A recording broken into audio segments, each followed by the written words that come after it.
ఈరోజు తొలి ఏకాదశి.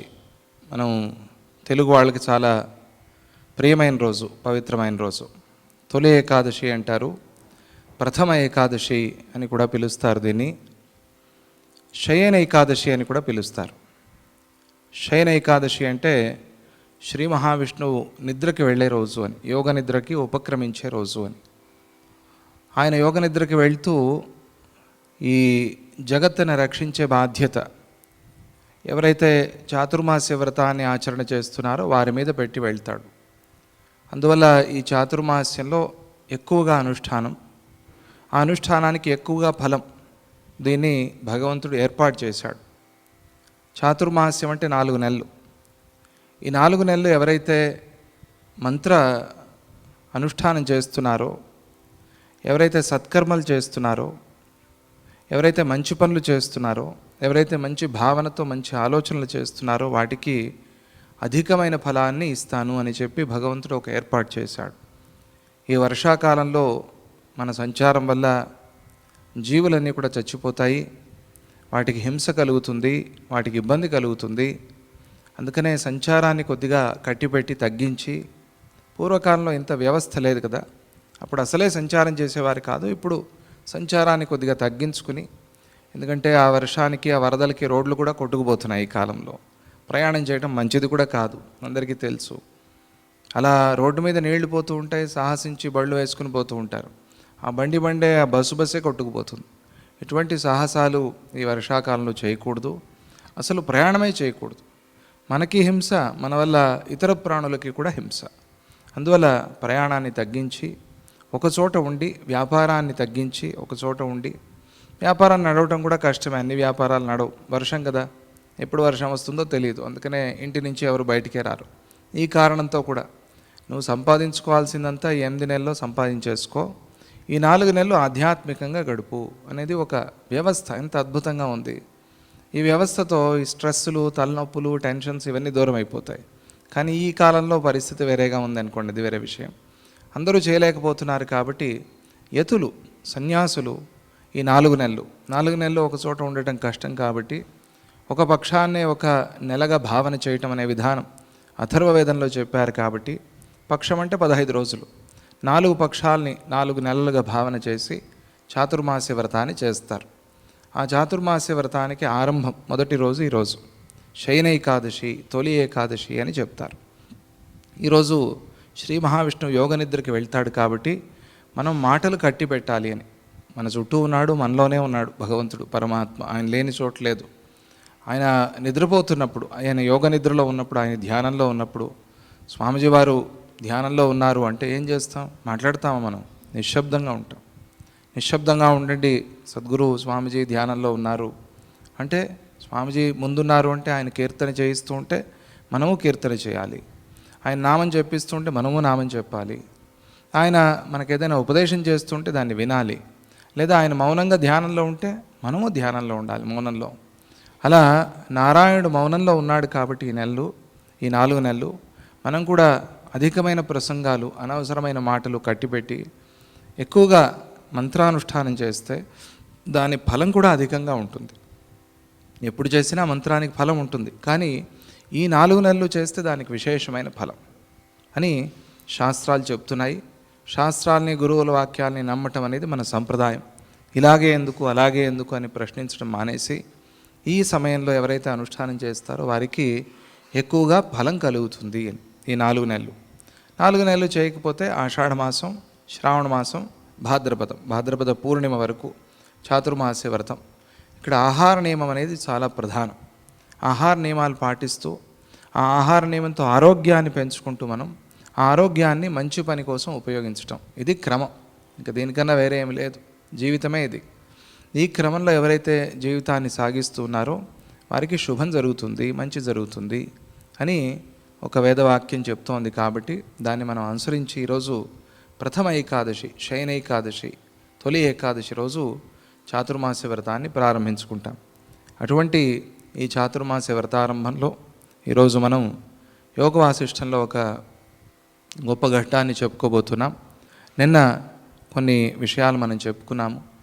ఎలా లేనిదాన్ని మనం చూడటం అంటే ఏమిటి అర్థం? లేనిది ఎక్కడైనా కనిపిస్తుందా అనే ఒక ప్రశ్న మనం వేస్తాం. కాబట్టి అది పిచ్చి ప్రశ్న. లేనివి ఎన్నో సందర్భాల్లో మనకు కనిపిస్తాయి. లేని దాన్ని ఉంది అని భావించుకుని భయపడతాము, బాధపడతాము, పారిపోతాం, రకరకాలుగా చేస్తాం. మనం చీకట్లో ఏదో ఒక పడిపోయిన మొద్దు చూసి ఆ మొద్దునే ఎవరో దొంగ అనుకుని, లేదా మరీ పిల్లలైతే ఏదో భూతమో ప్రేతమో ఏదో అనుకుని పారిపోతారు. ఇది భ్రమ కాకపోతే ఏమిటి? తర్వాత టార్చ్ వేసి చూస్తే అక్కడ ఉందా? లేదు. ఇలాగే ఎన్నెన్నో మనకి భ్రమలు కలుగుతూ ఉంటాయి. లేని దాన్ని ఉన్నట్టుగా భావించి, కదలని దాన్ని కదిలింది అనుకుని భావించి భయాన్ని తెచ్చుకుంటూ ఉంటాము. అలాగే తీవ్రమైన ఎంత దూరం పోయినా కూడా ఉన్నటువంటి ఆకాశం, దానికి ఆ ఆకాశానికేసి చాలా తీక్ష్ణంగా దూరంగా చూస్తే మన కన్ను, మన దృష్టి ఎంత దూరం పోతుందో దానికన్నా దూరంగా తీవ్రంగా లోపలికి వెళ్ళి ఆ ఆకాశాన్ని అలా గుడ్లప్పగించి చూస్తూ ఉంటే చూసి చూసి చూసి తర్వాత ఒక భావన కలుగుతుంది. ఆకాశంలో ఏదో కదులుతోంది అనే భావన వస్తుంది. ఆ ఆకాశంలో ఏవో వస్తువులు ఉన్నాయి, పదార్థాలు ఉన్నాయనే భావన వస్తుంది. ఇది ఎన్నోసార్లు మనకు కూడా కలిగే ఉంటుంది. అలాగే చూస్తూ ఉంటే చూసి చూసి చూసి చూసి కన్నీళ్ళు వస్తాయి. తర్వాత కన్ను మూయాల్సిందే మనం. భగవంతుడు అటువంటి ఒక వ్యవస్థ పెట్టాడు. ఆ దృష్టి ఎక్కువసేపు మనం తీసి ఉంచలేం, కన్నెప్పులు ఆరుస్తూ ఉండాలి అని. పిల్లలకి అది నేర్పించాలి. అలాగే చూసామనుకోండి, చూస్తూ చూస్తూ చూస్తూ ఏవో అక్కడ ముత్యాలు ఉన్నట్టుగా కనిపిస్తుంది. ఆ ముత్యాల మాల తయారైనట్టుగా ఉంటుంది. ముత్యాలు కావవి, మన కంటి నీరు. దాన్ని మనం దూరంగా ఉంది అనుకుంటున్నాం. అక్కడ ఉందా ముత్యము? లేదు. కానీ ఉన్నట్టుగా చూస్తున్నామా లేదా? ఆ భ్రమ, ఆ భావన కలుగుతోందా లేదా? అలాగే ఆ భగవంతుడిలో, ఆ పరమాత్మలో లేని దృశ్యాన్ని మనం కల్పించుకొని చూస్తున్నాము. అంటే భగవంతుడిని మర్చిపోతున్నాము, పరమాత్మని మర్చిపోతున్నాము అని అర్థం. చూడవలసిన దాన్ని చూడకుండా అక్కర్లేని దాన్ని చూడటం అనే దానికి కారణం ఏమిటి? మన అజ్ఞానము, మన అవిద్య, మన మాయ. దీన్ని పోగొట్టుకునే ప్రయత్నమే ఆధ్యాత్మిక సాధన అని నిన్న మనకు విశేషంగా చెప్పారు. ఇక ఈరోజు దానికి సంబంధించిన విషయాన్ని ఇంకా స్పష్టంగా చెప్తూ, ఆ పరమాత్మ యొక్క శుద్ధత్వాన్ని, ఆయన ఎప్పుడూ శుద్ధంగా ఉన్నాడు. గంగ నుంచి తీసుకుంటే గంగ నీరే వస్తుందని చెప్పుకున్నాం కదా. అదే ఎక్కడో ఫ్యాక్టరీలో కలిసిన నీరైతే అది ఫ్యాక్టరీ నీరు లాగానే ఉంటుంది. దానిలో అంత కల్మషం, దాంట్లో అంత విషము, అది మన ఆరోగ్యాన్ని పాడు చేస్తుంది. అలాగే శుద్ధమైన పరమాత్మ నుంచి శుద్ధమే రావాలి, కానీ అశుద్ధమైన ఈ ప్రపంచం ఎట్లా వచ్చింది అంటే వచ్చేందుకు అవకాశం లేదు కాబట్టి ఇది రాలేదు అనే అర్థం. అంతే. ఈ రకంగా అర్థం చేసుకోవాలి ఆధ్యాత్మికాన్ని. అప్పుడు మనం సాధన చేసిన వాళ్ళం అవుతాం. ఆ విషయాన్ని అక్కడ చెప్తున్నారు. శుద్ధ ఆత్మ నిత్యతృప్త ఇవ శాంత సమస్థిత అపశ్యన్ పశ్యతి వేమం చిత్తాఖ్యం స్వప్న విభ్రమం. ఆ శుద్ధమైన పరమాత్మ, ఆయన లక్షణం ఏమిటి? ఆయన ఎలా ఉన్నాడు అంటే, అలా చిత్తము జగత్తును చూస్తూ ఉన్నా కూడా బ్రహ్మము శుద్ధము, అది నిత్య శుద్ధమది. దానిలో ఎటువంటి కల్మషము లేదు, ఎటువంటి మలినము లేదు, ఎటువంటి చెడు లేదు. ఒక ఇంతైనా ఒక ఉదాహరణకి చూపిద్దామని ఒక మచ్చ కూడా లేదు. తెల్లని కాగితం అన్నట్టుగా ఆ శుద్ధంగా ఆ పరమాత్మ ఉన్నాడు. అంత శుద్ధంగా శుద్ధమైన ఆ పరమాత్మ ఆకలి దప్పికలు లేక నిత్యతృప్తుడు. నిత్యతృప్త, ఆయనకి పొందాల్సిందే లేదు. నిత్యతృప్తుడు ఏం ప్రయత్నం చేస్తాడు? నిత్యతృప్తుడు అన్నీ పొంది ఉంటాడు కాబట్టి వాడికి అనవసరమైన ఈ తాపత్రయాలు లేవు. అలాగే ఆయన ఆకలి దప్పికలు లేవు కాబట్టి మనం చేసే ప్రయత్నం అంతా కూడా ఆకలి తీర్చుకోవటం, దప్పిక తీర్చుకోవడం కోసమే, వేరే ఏమీ లేదు. ఈ ప్రపంచం అంతా దేని మీద ఆధారపడి ఉంది అంటే హరిశ్చంద్రుడు చెప్తాడు, ఆకలి దప్పికల మీద ఆధారపడి ఉంది అని. నీ ప్రపంచం అంతా ఆకలి కోసం, దప్పిక కోసం అంతే, లేకపోతే ఇంకెందుకు? ఇది ప్రపంచం. ఆయనకి ఆకలి దప్పికలు లేవు కాబట్టి నిత్యతృప్తుడు ఆయన. ఆయన్ని నిత్యతృప్త అని పిలుస్తున్నారు. పరమాత్మని నిత్యతృప్తుడు అని పిలుస్తున్నారు. లలితా సహస్రనామంలో 2 సార్లు వస్తుంది ఈ నామం, నిత్యతృప్త అనే నామం. మీరు చదివే ఉంటారు, గుర్తు ఉండే ఉంటుంది మీకు. నిత్యతృప్త అనే నామం 2 సార్లు ఎందుకు చెప్పారు? ఒకే నామాన్ని 2 సార్లు చెప్పాల్సిన పని లేదు కదా. అలా అయితే శ్రీమాత శ్రీమాత శ్రీమాత అని ఒక 1000 సార్లు చెప్పేస్తే సరిపోయేది కదా. వేరే వేరే నామాలు చెప్పాలి అని కదా అభిప్రాయం. అందుకనే కదా లలితా సహస్రనామం, విష్ణు సహస్రనామం బయలుదేరింది. మరి ఒకే నామాన్ని అన్నిసార్లు చెప్పే అర్థం లేదు కదా. ఎందుకు అలా చెప్పారు అంటే, ఒకటి నిత్యతృప్త అంటే అమ్మవారికి చేయవలసింది లేదు, పొందవలసింది లేదు, ఈ తాపత్రయాలు లేవు. ఆమె కృతకృత్య అంటే ఇంకా ఏవీ మిగల్లేదు. అటువంటి ఆ స్థితిలో, పూర్ణమైన స్థితిలో అమ్మవారు ఉంది అని అభిప్రాయం. నిత్యంగా తృప్తంగా ఉంది అని అంటే తృప్తితో ఉంది అని అంటే ఈ అటువంటి ఆకలి దప్పిక ఇటువంటివి మనలో ఉండే ఈ లోపాలు ఈ దోషాలు ఇవన్నీ కూడా ఆ పరమాత్మలో ఆ పరాశక్తిలో లేవు అని చెప్పినట్టు అభిప్రాయం. ఈ రెండోసారి నిత్యతృప్త అంటే ఏమిటి అంటే అది నిత్యతృప్త కాదు, అనిత్యతృప్త అని చెప్పారు. రెండోసారి నామం వచ్చింది కదా, అది నిత్యతృప్త కాదు, అది అనిత్యతృప్త. ఇదేమిటిది అనిత్యతృప్త? ఒకే భగవంతుడిని ఒకే పరాశక్తిని నిత్యతృప్త అనిత్యతృప్త అనొచ్చా? మంచివాడు చెడ్డవాడండి, ఇది మన భాషలో అయితే బాగుంటుంది. మంచివాడికి మంచివాడు, చెడ్డవాడికి చెడ్డవాడు అని చెప్పడానికి బాగుంటుంది. కానీ ఇది అమ్మవారి విషయంలో బాగుండదే. లేదా నిత్యతృప్త అని చెప్పాలి, లేదా అనిత్యతృప్త అని చెప్పాలి. ఇదేమిటి రెండు నామాలు అంటే అక్కడ అనిత్యతృప్త అంటే నిత్యతృప్త కానిది అని కాదు అర్థం, అనితి అతృప్త అని అర్థం. అనితి అంటే ఏమిటి? ఊపిరి ఆడే జీవుడు అని అర్థం. అనితి అంటే ప్రాణం. ఆ ప్రాణాలో అన అని శబ్దాలు ఉన్నాయి కదా రెండు. అనితి అంటే ఊపిరి తీసుకునే జీవరాశి అని అర్థం. ఊపిరి ఆడే ప్రతి జీవం, అది జలచరమే కానీ గగనచరమే కానీ భూచరమే కానీ ఏదైనా సరే మొత్తానికి ఊపిరి ఆడే జీవం, ప్రాణం ఆడే జీవం, ప్రాణం ఉన్న జీవం ఏదైనా సరే దాన్ని అనితి అని పిలుస్తారు. అనితి అతృప్త. అతృప్త అనితి అతృప్త అంటే ఈ సాధారణమైన జీవులు చేసే సామాన్యమైన కర్మ ఏదైతే ఉందో దానితో అతృప్త అని. దీంతో తృప్తి రాదు అమ్మవారికి. నువ్వు భోంచేసావు, పడుకున్నాను, ఇది సహజం అండి. ఇది ఈ సహజమైన కర్మ, దీంతో తృప్తి రాదు అమ్మవారికి. నువ్వు ఒక విశేషమైన కర్మ చేయాలి. నువ్వు స్వార్థం కోసం, నీ జీవితం కోసం, నీ బతుకు తెరవు కోసం నువ్వు కర్మ చేసుకుంటే అది అందరూ చేసే పని. అది అందరూ అన్ని ప్రాణులు చేసే పని ప్రపంచంలో. అది తప్పని కాదు, విశేషమైన కర్మ కాదు అది. అది చేయాల్సిందే, అందరూ చేయాల్సిందే, అందరూ చేస్తారు కూడా. నేను చెప్పకపోయినా ఎవరైనా చేస్తారు, నేనేం చెప్పాల్సిన పని లేదు దాని గురించి. ఎవరు చెప్పకపోయినా అందరూ చేసే పనే. అలా అందరూ సహజంగా చేసే పనిలో విశేషమేమీ లేదు. నువ్వేదైనా గొప్పగా ఏదైనా ఒక సహాయము, నిస్వార్థంగా ఏదైనా ఒక పని చేయాలి, నువ్వు ధర్మంగా ఏదైనా ఒక పని చేయాలి, దానితో అమ్మవారికి తృప్తి కలుగుతుంది. అది అనిత్య తృప్త అంటే. అనితి అంటే మనం సాధారణంగా సామాన్యులము చేసే భోజనం చేయటము, పడుకోవటము, తిరగటము, మాట్లాడటము, సరదా, ఇవన్నీ కూడా అనితి. ఇదంతా సాధారణంగా అందరూ చేసే పనులు. ఇవే మనం ఈ కర్మలే చేస్తే ప్రయోజనం లేదు. దీన్ని ఇది తప్ప వేరే చేయలేం మనం. అటువంటి వాళ్ళు కూడా ఉన్నారు ప్రపంచంలో. ఎందుకంటే వాళ్ళ బతుకు తెరువే వాళ్ళు సంపాదించుకోవడం కష్టంగా ఉన్నది ప్రపంచంలో చాలామందికి. మనకి ఉన్న వాళ్ళకి అన్నం విలువ తెలియదు, పడేస్తాం మనం. అన్నం ఇంత పెట్టించుకుని వేస్ట్ చేస్తాం. ఆ అన్నం దొరక్క ఎంతమంది బాధపడుతున్నారు ప్రపంచంలో తెలుసా? ఒక పెళ్ళికి వెళ్ళామనుకోండి, కొన్ని కోట్ల టన్నులు వేస్ట్ అవుతుంది ప్రతి సంవత్సరం. పెళ్ళి పేరుతో పెళ్ళిళ్ళు చేస్తారు కదా, ఈ పెళ్ళిళ్ళు చేస్తూ కొన్ని కోట్ల టన్నుల ఆహారాన్ని వేస్ట్ చేస్తున్నారు. కోట్ల టన్నులు, మామూలుగా కాదు, కోట్ల టన్నుల ఆహారం వేస్ట్ చేస్తున్నారు. ఆహారం విలువ తెలియదు మనకి. ఈ ఆహారం విలువ తెలిసిన వాడు, అంటే ఒక పూట భోజనం దొరికితే చాలరా నాయన అనేవాళ్ళు ప్రపంచంలో చాలామంది ఉన్నారు. చాలామంది అంత బీదరికం అనుభవిస్తూ, పాపం అంత కష్టాలు అనుభవిస్తూ ఉన్నవాళ్ళు చాలామంది ఉన్నారు. అటువంటి వాళ్ళు వేరే సాధన ఏం చేస్తారు? వీళ్ళ కర్మ ఏం చేస్తారు? వాళ్ళ విషయంలో కూడా అన్వయించాలి కదా అమ్మవారు. వారి విషయంలో అనిత్య తృప్త అంటే నువ్వు నీ భోజనం కోసం వెతుక్కునేవాడివి, నువ్వంటే అమ్మవారికి కృప లేదు, నేను ఆశీర్వదించదు అంటే వాడు అది తప్ప వేరే చేయలేడు. వారికి అది తప్ప వేరేది తెలియదు. మరి వారి విషయంలో ఏమిటి అనే అభిప్రాయం. దానికి సమాధానం చెప్పారు. ఏమిటి అంటే, నువ్వు చేసే కర్మలోనే నువ్వు ఏ పనిని నీ ప్రాణాన్ని నిలుపుకోవటం కోసం చేస్తున్నావో ఆ పనినే పరమాత్మ యొక్క ఉపాసన, పరమాత్మ యొక్క భక్తి అనే దృష్టితో చేయండి. ఎంత గొప్ప మాట అండి. అలా చేస్తే నువ్వు చూడంటే ఏమిటి? జపో జల్ప శిల్పం సకలమపి ముద్రా విరచన. జపో జల్ప, నేను మాట్లాడే మాటలు తప్పదు, నేను మాట్లాడాలి. ఇప్పుడు ఒక రిసెప్షన్లో కూర్చున్నారనుకోండి, లేదా ఈ కాలంలో బీపీఓలు ఉన్నాయి కదా, అక్కడ కూర్చుని వాళ్ళు ఏమిటి ఇది వేసుకుని ఎప్పుడు మాట్లాడుతూ, వాళ్ళ పనే అది. పగలు రాత్రి మాట్లాడుతూ ఉండాలి వాళ్ళు. లేకపోతే యజమాని వచ్చి తిడతాడు, జీతం ఇవ్వడు. వాళ్ళు మాట్లాడాలి. అటువైపు నుంచి వాళ్ళు ఏం అడుగుతారో దానికి సమాధానం చెప్పాలి. అవునా కదా? ఇది వాళ్ళ బతుకు తెరువు. ఇది చేయకపోతే వాళ్ళ జీవితం గడవదు. వాళ్ళే కాదు, అటువంటి వాళ్ళు నైట్ షిఫ్ట్లు చేస్తూ, పాపం ఆడపిల్లలు ఇంట్లో అమ్మా నాన్న కదలేని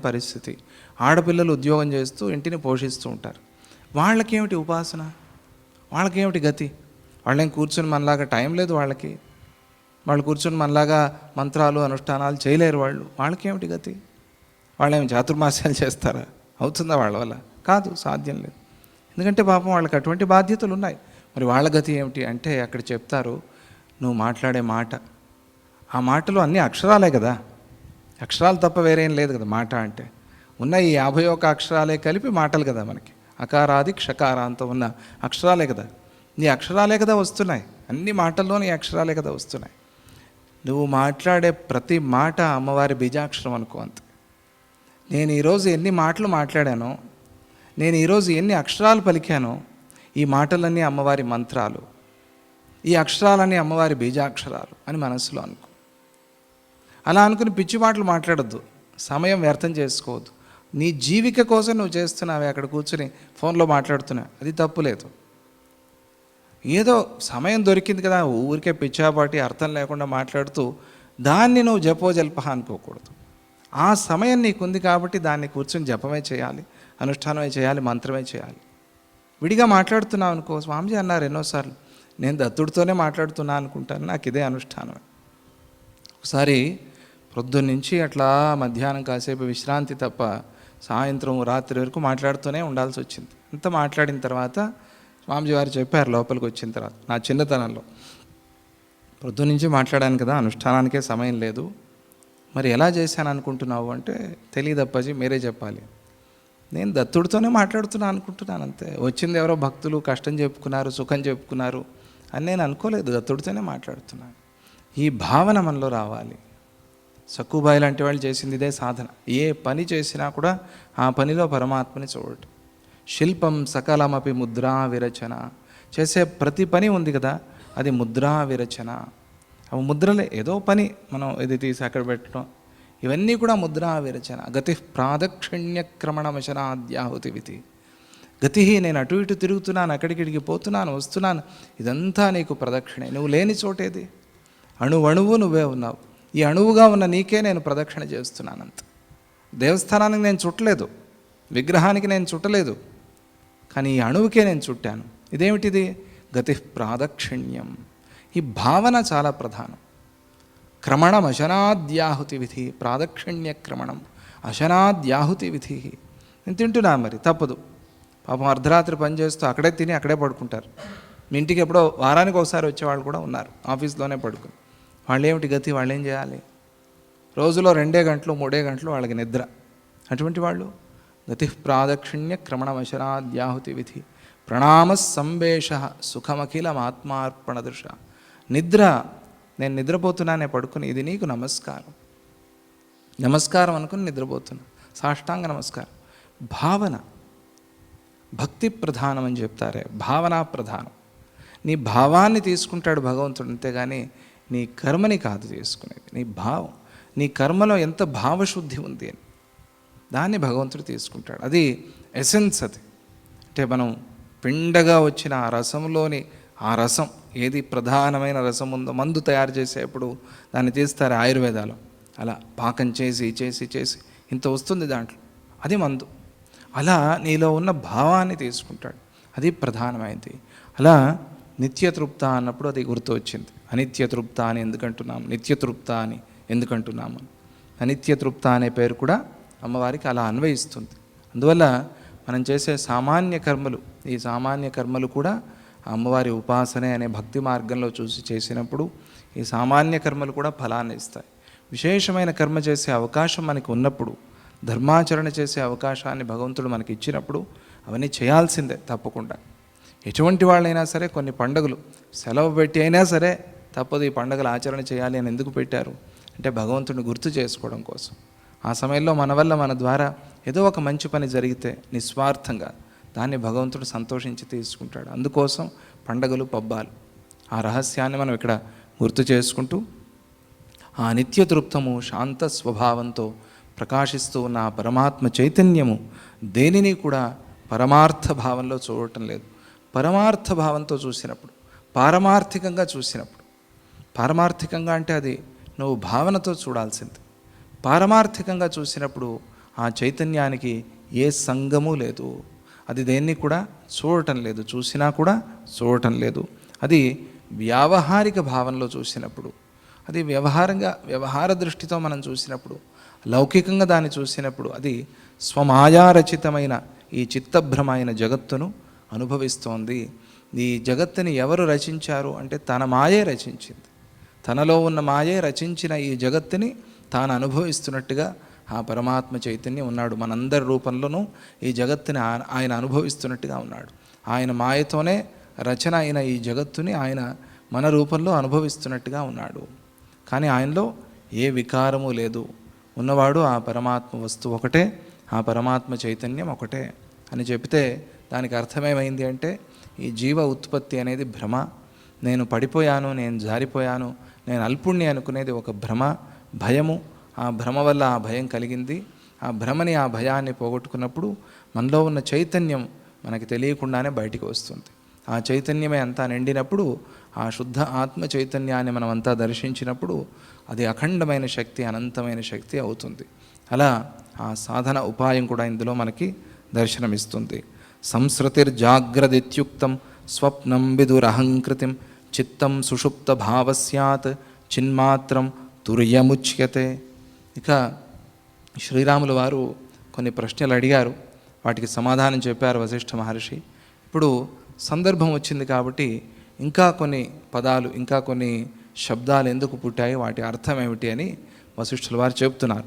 ఈ ఆత్మయే ఇంద్రియాల ద్వారా, ఈ ఆత్మ చైతన్యం అనేది ఇంద్రియాల ద్వారా అట్లా బయటికి ప్రసరించినప్పుడు, ఈ ఇంద్రియాల ద్వారా అంటే చెవి ద్వారా కానీ కంటి ద్వారా కానీ ఇది అట్లా బయటికి ప్రకటమై వచ్చినప్పుడు ప్రపంచం కనిపిస్తే దాన్ని జాగ్రత్త అవస్థ అంటారు. మనం మేల్కొనే ఉన్నాం కాబట్టి మన ఇంద్రియాలు వెళ్ళి ఆ వస్తువు మీద పడి ఆ సన్నికర్ష వల్ల ఈ జాగ్రత్త అవస్థ అని పిలువబడుతోంది. దీన్నే జాగ్రత్త అవస్థ అంటారు. ఈ ఇంద్రియానికి విషయానికి ఉన్న ఒక సంబంధం, ఇది ఈ కంటి చూపు వెళ్ళి దాని మీద పడటం, ఓహో ఇది స్తంభము, ఇది మైక్ స్టాండ్ అని మనకు తెలియటం, ఇట్లా దీన్ని జాగ్రత్త అవస్థ అని పిలుస్తారు. మేల్కొనే ఉండటం 3 అవస్థలు కదా, ఆ 3 అవస్థలో ఇది మొదటి అవస్థ జాగ్రత్త అవస్థ. ఇంద్రియాలతో పని లేకుండా అహంభావనతో కూడిన హృదయ కంఠ మధ్య ప్రదేశంలో సంచరించటాన్ని స్వప్న ప్రపంచము అని పిలుస్తారు. పడుకున్నాము, నిద్ర పట్టనట్టుగా ఉంది, కల వచ్చింది. ఎక్కడ వస్తుంది కల అంటే శాస్త్రం తీర్మానం చేసి చెప్పింది హృదయ స్థానం నుంచి కంఠం వరకు, ఇక్కడ ఆ స్వప్న ప్రపంచం ఇక్కడ తిరుగుతూ ఉంటుంది, ఇక్కడ నడుస్తూ ఉంటుంది. ఇక్కడ కాదు ఉండేది స్వప్న ప్రపంచం, ఇక్కడ ఉంటుంది హృదయం నుంచి కంఠం వరకు. ఇదే ఇక్కడ ఎంత ప్రపంచం వచ్చేస్తుందండి, మనం చూడని ప్రపంచం కూడా వచ్చేస్తుంది ఇంతే భాగంలో. మనం అప్పటివరకు చూసామా? తెలియదు అసలు మనకి. ఆ మనిషి ఎవరో కూడా తెలియదు, ఆ ప్రదేశం ఎవరో కూడా తెలియదు, ఎక్కడుందో కూడా తెలియదు మనకి.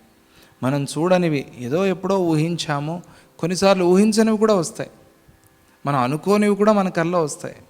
మనం చూడని ప్రపంచం అంతా మన కల్లో కనిపిస్తుంది. ఇంతే జరిగేది ఈ హృదయ స్థానం నుంచి కంఠస్థానం వరకు, ఈ మధ్యలో జరిగేది ఈ స్వప్న ప్రపంచం. ఇంద్రియాల సహాయం ఏమీ లేదు అక్కడ. ఇంద్రియాల పని లేకుండా, ఇంద్రియాలు పని చేయకుండా అవి విశ్రాంతిలో ఉన్నా కూడా మనం అర్ధనిద్రలో ఉన్నప్పుడు వచ్చే ఆ స్వప్నం ఉందే, దాన్ని ఆ స్వప్నావస్థ అని పిలుస్తారు. ఆ స్వప్న ప్రపంచమని. స్మృతి బీజాలైన వాసనలతో అంటే స్మరణ, ఏదో చూసాము దాన్ని గుర్తు చేసుకుంటాం. అలా ఆ స్మృతి బీజాలైన వాసనలతో కొన్ని వాసనలు మనం పట్టుకున్నాం మాత్రమే, వాటితో ఆ వాసనలతో మాత్రమే కూడి హృదయంలో ఉండటాన్ని సుషుప్తి అని అంటే ఒక స్మరణ ఉంది. నిద్ర చాలా సుఖమైంది, గాఢ నిద్ర వచ్చిందనుకోండి చాలా సుఖంగా ఉంటుంది, చాలా ఆనందంగా ఉంటుంది. దానికన్నా గొప్ప సుఖము ప్రపంచంలో లేదు. ఇప్పుడు ఆకలిగా ఉన్నప్పుడు అన్నం తినటం ఇది సుఖమా? నిద్ర వచ్చినప్పుడు నిద్రపోవటం సుఖమా? నిద్రపోవటమే సుఖం. నిద్ర కావాలి అని అంటారు. అందుకనే ఎవరు కూడా కళ్ళల్లో పుల్లలు పెట్టుకుని ఉన్నారంటే అంత సాధన చేశారు అని. నిద్రని తట్టుకోవటం అంత కష్టం.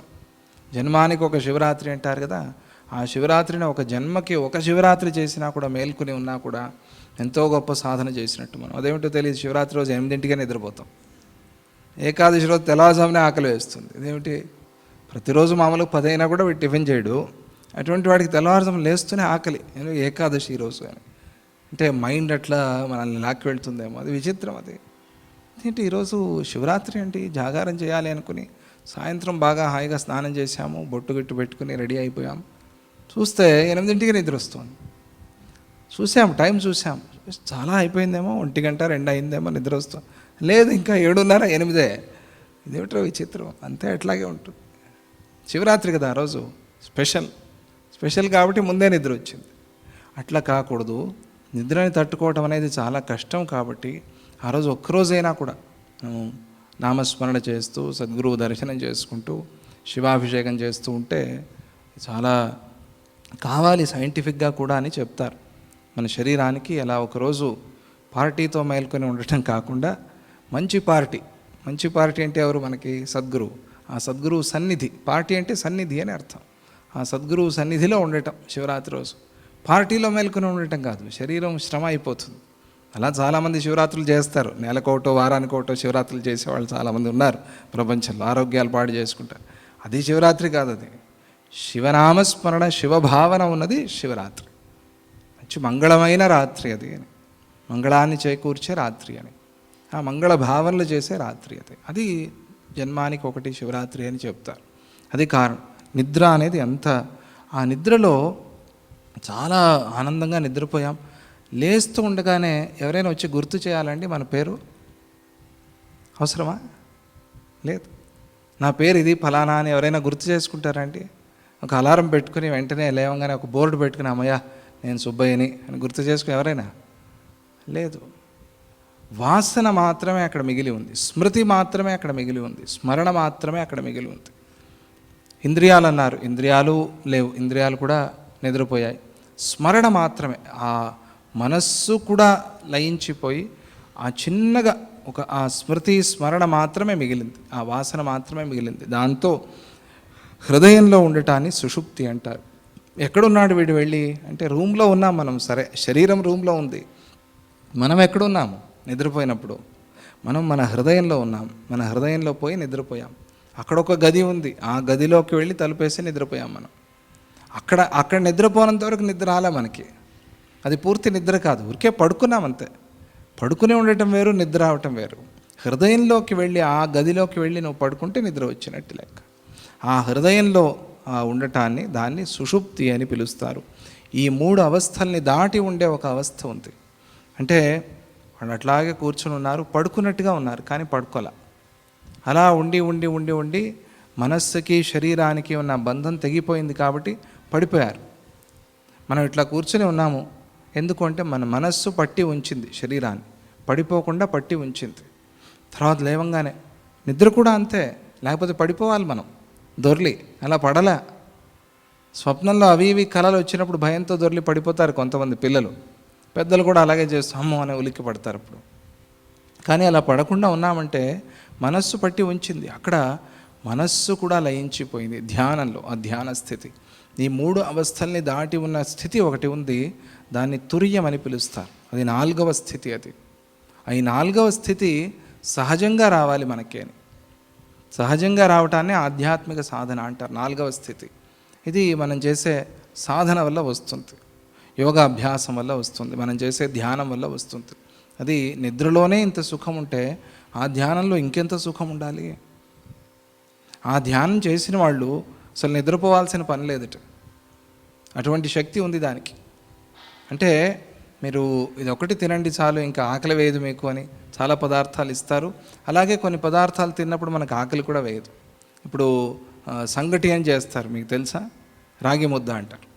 అది తిన్నామనుకోండి చాలా రోజులు కాదు, చాలా పూటల వరకు, పోనీ ఒక 2 పూటలు అనుకోండి, ఆకలి వేయదు.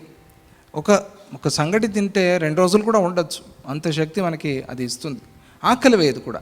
శక్తి ఇవ్వటము ఒక మాత్రమే కాదు, రాగి ముద్ద అంటారే, ఆ రాగి ముద్ద అది శక్తిని కూడా అలాగే ఇస్తుంది. అటువంటిదే ధ్యానం కూడా. ఇటువంటి ఉదాహరణలు మనం ప్రపంచంలో చాలా లౌకికంగా చెప్పుకోవచ్చు. ధ్యానం కూడా అటువంటిది. ఆ ధ్యానం అనేది నిద్రావస్థని దాటి ఉన్నది, దాన్ని తుర్యం అని పిలుస్తారు. అప్పుడు ఏం చేస్తాడంటే ఈ 3 అవస్థల్ని దాటి చిత్స్వరూపంలో ప్రకాశించటాన్ని తురీయం అని పిలుస్తారు. తనదైన అసలైన ఆ చిత్స్వరూపంలో, ప్రకాశంలో తాను వెలుగుతున్నాడు. దాన్ని తురీయం అని పిలుస్తారు, తురీయం అని కూడా పిలుస్తారు. తుర్యమన కూడా ఒకటే. ఆ స్థితిలో ఉంటారు. అత్యంత శుద్ధే సన్మాత్రే పరిణామ నిరామయం తుర్యాతీతం పదం తత్ స్యాత్ తత్స్థో భూయో న శోచతి. ఆ తరువాత ఆ తుర్య స్థితిని దాటిన తరువాత 4 అవస్థలయ్యాయి ఇప్పుడు. జాగ్రత్త, స్వప్న, సుషుప్తి, తుర్యం, తురియ స్థితి. ఈ 4 అవస్థల్ని ఆ తరువాత ఆ స్థితిని జీవుడు బ్రహ్మలో ఐక్యాన్ని పొందితే దాన్ని తురియాతీత స్థితి అని కూడా పిలుస్తారు. శాంత్యతీత కళాత్మిక అని అమ్మవారి పేరుంది కదా లలిత సహస్రనామంలో. శాంతి అతీత కళాత్మిక. ఈ ధ్యానంలో శాంతి, పరమశాంతి లభిస్తోంది. దీన్ని కూడా దాటి ఉన్న స్థితి. అంటే వాళ్ళు సామాన్యంగా మనలాగా మాట్లాడుతూ తిరుగుతూనే ఉంటారు, కానీ వాళ్ళు తుర్య అతీత స్థితిలో ఉన్నారు. అది ఎవరికి చెప్పేది కాదు, ఎవరికి తెలిసేది కూడా కాదు. అది చాలా కష్టం. అది ఆ స్థితిలో వారు ఉన్నారు అని మనం తెలుసుకోవడం చాలా కష్టం, అనేది తెలియదు. అది అంటే ఎవరికి వారే అనుభవించాల్సింది. ఇది ఏదో బోర్డు కోసం, బిరుదు కోసం, కీర్తి కోసం చేసేది కాదు. ఇది ఎవరికి వారే అనుభవించాల్సింది. ఇది అటువంటి ఒక స్థితి. అది ఆ స్థితి ఆ జీవుడు బ్రహ్మలో ఐక్యాన్ని పొందినప్పుడు ఆ ఐక్యంతో వచ్చే స్థితి, దాన్ని తురియాతీత స్థితి అని పిలుస్తారు. అత్యంత శుద్ధము, సన్మాత్రం. సత్ అంటే ఉంది అంతే. ఏం చెప్తాం పరమాత్మని గురించి అంటే ఉన్నాడు అంతే, ఉంది అని చెప్తాం అంతే. దానికన్నా వేరే ఏమి చెప్పలేము, చెప్పను రాదు. ఎందుకంటే వేరే ఏ గుణాలు, వేరే ఏ దోషాలు లేనటువంటి ఆ స్థాయి, ఆ స్థితి, పరమాత్మ యొక్క స్థితి, దాన్ని సన్మాత్రం అని చెప్తాము, సత్ అని చెప్తామంతే.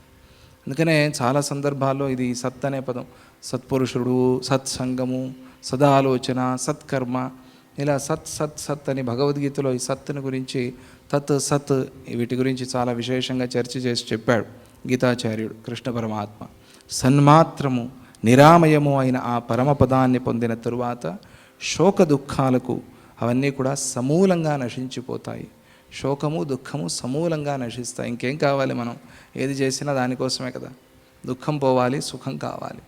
దుఃఖము, శోకము పోయింది అంటే సుఖం వచ్చింది అని కదా అర్థం.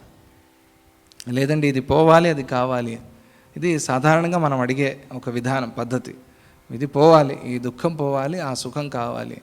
అందుకనే మహాత్ములు అంటారు, ముందు దుఃఖం పోవాలి అని కోరుకో. దుఃఖం పోతే సుఖం తానే వచ్చినట్టే లెక్క. ఈ దుఃఖం ఉన్నంతవరకు ఏ సుఖం ఉన్నా కూడా ఏదో తృప్తి లేదండి, మనశ్శాంతి లేదండి అంటారే అలా. అందుకని దుఃఖం పోవాలి అని ప్రార్థన చేయి. అదే మనం అందరం చేసేది, దానికోసమే ప్రయత్నం చేసేది. అలా దుఃఖాన్ని, శోకాన్ని పోగొట్టే ఒక స్థాయి అది, సమూలంగా నశించిపోవటం. అంటే ఆ సెకండ్లో అప్పుడు ఆ క్షణానికి పోవటం కాదు. ఇప్పుడు ఒక అనస్థేషియా ఇచ్చారనుకోండి, దుఃఖం పోయింది, కానీ పర్మనెంట్గా పోయిందా? పోలేదు. తర్వాత మళ్ళీ మెలకు రాగానమ్ము, ఆ అనస్థేషియా ఇచ్చిన చోట్ల మళ్ళీ ఇంకో కొత్త నొప్పి. ఎందుకంటే అక్కడ ఇంజెక్షన్ పొడిచాడు కదా, అది ఒక. కానీ ఆ సమయంలో మాత్రం దాని నుంచి కొద్దిగా ఉపశమనం, దాని నుంచి దూరంగా వచ్చాం. పెయిన్ కిల్లర్ అది. అంటే పెయిన్ ఆ సమయానికి అది కిల్ చేస్తుంది అంతే. పెయిన్ పోలా. అందుకని పెయిన్ కిల్లర్ ఎక్కువ వాడద్దు అని చెప్తారు. పెయిన్ పోగొట్టుకునే పని చేయని. ఆ పెయిన్ని సమూలంగా పోగొట్టడం, అది దానిలో ఉన్న ఒక శక్తి. అందుకనే తుర్యాతీత స్థితి అంటారు. అది ఎందుకంటే శుద్ధమైనది, సన్మాత్రమైనది, నిరామయం. నిరామయం అంటే సర్వే చ సుఖినః సంతు సర్వే సంతు నిరామయాః సర్వే భద్రాణి పశ్యంతు మా కశ్చిత్ దుఃఖ భాగ్ భవేత్ అంటాం కదా. నిరామయాః అంటే ఏమిటి? అంటే రోగం లేనిది అని, ఏ రోగము లేనిది అని. అంటే ఎవరు ఆధ్యాత్మిక సాధన ప్రతిరోజు చేస్తారో వారికి రోగాలు తగ్గుతాయి, రోగాలు దూరం అవుతాయి. భవరోగమే పోతుంది, ఈ రోగాలు పోవా అని. అందులో ఆధ్యాత్మిక సాధన చేయండి. హాస్పిటల్స్లో ఇది చెప్పాలి డాక్టర్స్. ఆధ్యాత్మిక సాధన అంటే ధర్మము అని అనుకుంటారు, అది చాలా తప్పు. అది ఈ ధర్మంలో అనే అభిప్రాయం కాదు. ఆధ్యాత్మికం అంటే ఒక స్పిరిచువల్, అది వేరు. రిలీజియస్ వేరు. రిలీజియన్ యాక్టివిటీస్ అని కాదు అభిప్రాయం. అక్కడ కూర్చొని పూజ చేయండి, అభిషేకాలు చేయండి అని కాదు డాక్టర్స్ చెప్పాల్సింది. స్పిరిచువల్ అంటే వేరే. హాయిగా నింపాదిగా ఉండండి, నెమ్మదిగా ఉండండి. బయట ఎలాగో తాపత్రయంలో ఉన్నారు, అయ్యో ఈ రోగం తగ్గుతుందో లేదో అనే భయాన్ని విడిచిపెట్టండి. ఆ తాపత్రయం, ఈ తాపత్రయం మర్చిపోండి. అప్పుడు తొందరగా రోగం తగ్గుతుంది అని డాక్టర్స్ చెప్పాలి. కొంతమంది చెప్తారు, కొంతమంది చెప్పరు. ఎందుకంటే టైం ఉండదు వాళ్ళకి.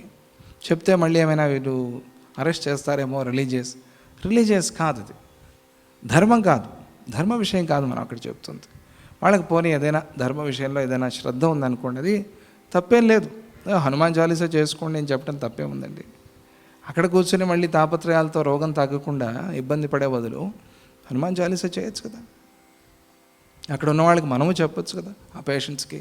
మనకు తెలిసిన దారి లోపల మనసులో చెప్పుకోవటం అంతే, ఎవరికి ఇబ్బంది లేకుండా. గట్టిగా జయ హనుమాన్ అని అరిస్తే అందరూ పట్టుకుంటారు ఐసీయూలో, ఎందుకంటే మిగతా వాళ్ళకు కూడా నిద్ర రావాలి కదా. మనం గట్టిగా ఐసీయూ పడుకుని జయ హనుమాన జ్ఞానగుణ సాగర్ అని అరిచామనుకోండి, అందరికీ ఇబ్బంది అవుతుంది. అట్లా కాకూడదు. మన వల్ల, మనం చేసే సాధన వల్ల, జయలక్ష్మీ మాత ఉపదేశాల్లో ఉంది కదా 12 ఉపదేశాలు, నీ అనుష్ఠానం ఇతరులకు ఇబ్బంది కలిగించకూడదు. ఇతరులు ఇబ్బంది కలిగిస్తున్నా కూడా నీ అనుష్ఠానాన్ని నువ్వు మానకూడదు.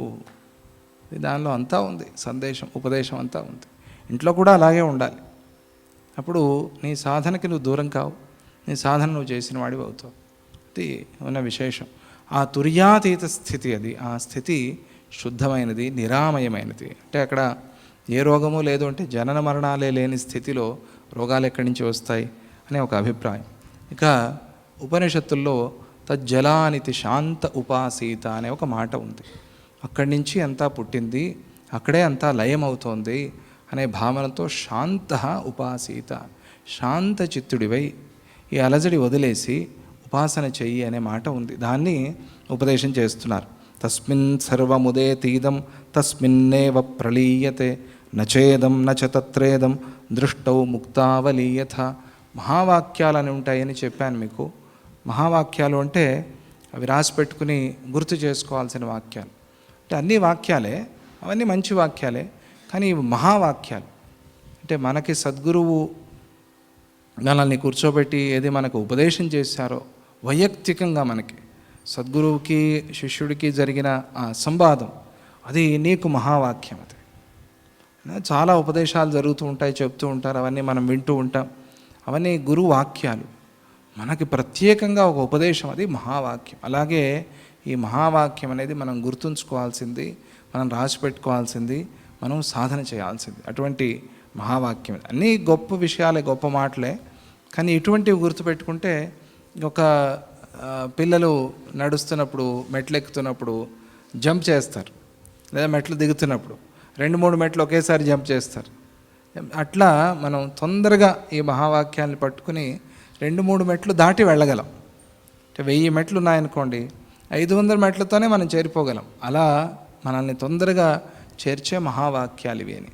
ఆ మహావాక్యం ఏం చెప్తోంది ఇక్కడ అంటే, నిర్మలాకాశంలో మిథ్యలైన ముత్యాలు కనిపించి మళ్ళీ ఆ నిర్మలాకాశంలోనే కలిసిపోయే విధంగా ఆ పరమపదంలో ఈ బ్రహ్మాండం ప్రకాశించి అందులోనే కలిసిపోతోంది. మనం అలా చూసామని చెప్పుకున్నాం కదా. అక్కడ ఆ ముత్యాలు కనిపించి మళ్ళీ అక్కడే కలిసిపోయాయి. ఎక్కడ పుట్టను లేదు, ఎక్కడ పోను లేదు, కానీ ఉన్నట్టుగాను కనిపించాయి, కలిసిపోయినట్టుగాను కనిపించాయి. అలాగే ఈ బ్రహ్మాండాలు, ఈ ఒక భూమి ఏమిటి, ఈ లోకాలు ఏమిటి, బ్రహ్మాండాలు, గెలాక్సీస్, నీ ఇష్టం ఎన్ని కోట్లైనా చెప్పు. అనేక కోటి బ్రహ్మాండ జనని దివ్య విగ్రహ, అనేక కోటి బ్రహ్మాండాలు, 1 కాదు 2 కాదు, ఎప్పుడో చెప్పేశారు. ఈ గెలాక్సీలు 1 కాదు, ఇది ఇటువంటి గెలాక్సీలు లెక్కలేనని. అంటే మనం టీవీలో అప్పుడప్పుడు అది పోయినప్పుడు జుజ్ అని బ్లర్గా వస్తుంది, కరెంటు పోయింది అని. పూర్వకాలంలో ఉండేది ఇది, ఇప్పుడు పోయింది అది. పూర్వంలో దూరదర్శన్ ఒకటే ఉండేది కదా, ఎప్పుడు కరెంట్ వస్తుందో ఎప్పుడు పోతుందో తెలియదు. మహాభారతం చూడాలి అని కూర్చునేవాళ్ళు. అప్పుడు ఉన్నటువంటి కరెంట్ పోతే ఏమవుతుంది, టీవీ అంతా బుజ్ అని వస్తుంది. అలా వచ్చినప్పుడు అక్కడ చుక్కలుగా కనిపిస్తాయి కదా టీవీ మీద. అక్కడ ఎన్ని చుక్కలు ఉన్నాయో అంతమంది సూర్యులు ఉన్నారు ఈ బ్రహ్మాండంలో. అంతమంది సూర్యులు ఉన్నారు, గ్రహాలు కాదు, అంతమంది సూర్యులు. అది నాసా వాళ్ళు ఒక వీడియో తయారు చేశారు, మీరు చూసే ఉంటారు. అలా అలా అలా అలా దూరంగా వెళ్తే ఆ సూర్యుడు సౌర కుటుంబాన్ని దాటి వెళ్తే గెలాక్సీ, ఆ గెలాక్సీ నుంచి దూరంగా వెళ్తే ఇంకా కొన్ని గెలాక్సీలు, అలా గెలాక్సీస్. ఒక్కొక్క గెలాక్సీకి ఎంతమంది సూర్యులు ఉన్నారో లెక్క తెలియదు ఇంకా. అటువంటి అనేక కోట్ల గెలాక్సీలు. ఏమిది ప్రపంచం, ఇది ఏమి సృష్టి ఇది. అలా ఇవన్నీ ఎక్కడ పుట్టి ఎక్కడ లయించిపోతున్నాయో అదే పరమాత్మ. అక్కడే పుడుతున్నాయి, అక్కడే లయించిపోతున్నాయి. మనలో ఎన్ని జీవకోటులు శరీరంలో ఉన్నాయి. ఒక ఇంత రక్తం తీసుకుంటే అందులో ఎన్నో కోటాను కోట్లు, లక్షలు ఉన్నాయి కదా. అలా ఈ శరీరంలో ఈ బ్రహ్మాండం అంతా కూడా ఉంది. అలాగే ఈ బయట కూడా ఆ బ్రహ్మాండాలు ఎలా ఎక్కడ పుట్టి ఎక్కడ లయించిపోతున్నాయో అది ఆ పరమపదం, అందులోనే కలిసిపోతున్నాయి. తజ్జ ల తల్ల ఈ తల్లా అనే పదం వింటాం. లా లా లా అనేది ఒక సంప్రదాయంలో, ఒక ధర్మంలో ఎక్కువగా వాడతారు. ఎక్కడి నుంచి వచ్చింది అది అంటే మన ఉపనిషత్తుల నుంచే వచ్చింది. తల్ల తజ్జ అనే పదం అంటే అక్కడే పుట్టి అక్కడే లయించటం అనే విధానం ఉపనిషత్తుల్లో చెప్పిన మాట. దాన్ని వారు ధర్మంగా తీసుకుని మంత్రంగా చెప్తూ ఉన్నారు. ప్రతిరోజు వింటాం కదా, ప్రొద్దున సాయంత్రం గట్టిగా వినిపిస్తూ ఉంటారు కదా. వాస్తవానికి మిథ్యాముక్తావళికి సత్త లేనట్టుగా, నిర్మలాకాశము దాని ఆధారం కాని విధంగా బ్రహ్మాండానికి సత్త లేదు. అది బ్రహ్మమందు అధిష్ఠితమై లేదు. అది బ్రహ్మలో అధిష్ఠితమైనట్టుగా ఉంటుంది, కానీ అధిష్ఠితం కాలేదు. లేని ముత్యాలు కనిపించాయి. ఎక్కడున్నాయి అవి? లేని దాని గురించి ఎవరైనా చెప్తారా? నా దగ్గర ₹1,00,00,000 లేవండి అని ఎవరైనా చెప్తారా? ఒక బీదవాడు నా దగ్గర లేదండి, ఊర్లో పోయే వాళ్ళందరినీ పిలిచి లేని దాని గురించి అసలు చెప్పం. మరి లేని దాని గురించి ఉన్నట్టుగా చూస్తున్నాం ఎందుకు? ఏమిటి కారణం అంటే ఇదే మాయా, ఇదే మిథ్య. దీన్ని పోగొట్టుకునేదే ఆధ్యాత్మికం. అదే సాధన. మనం చేసే సాధన అంతా కూడా అదే. ఎలా పోతుంది ఇది అంటే, ఈ కర్టన్కి అవతల ఉన్న ఆ భగవంతుడిని, పరమాత్మని చూసినప్పుడు తెర తీయగరాదా అంటారు కదా, అటువైపు ఉన్న దాన్ని దర్శించినప్పుడు, దర్శించాలి అనే కోరిక మనలో ఉన్నప్పుడు, దానికి సంబంధించిన సాధన మనం చేసినప్పుడు, అప్పుడు ఆ తెర తానై తాను తొలగిపోతుంది. తొలగినప్పుడు అటువైపు ఉన్న ప్రకాశం మనకి కనిపించడమే కాక మనలో కూడా ఆ ప్రకాశమే ఉంది, మనము ఆ ప్రకాశ స్వరూపంగానే ఉన్నాము అనే ఒక అనుభవం మనకి వస్తుంది. అందుకోసం ఆధ్యాత్మికం అనే విషయాన్ని ఈరోజు మనం చెప్పుకుంటూ అక్కడికే సమాప్తి చేసుకుందాము. ఏకాదశి రోజు చేయగలిగిన వాళ్ళు ఉపవాసం చేయండి. ఉపవాసం చేస్తూ సమయాన్ని వ్యర్థం చేసుకోకుండా నామస్మరణ చేయండి.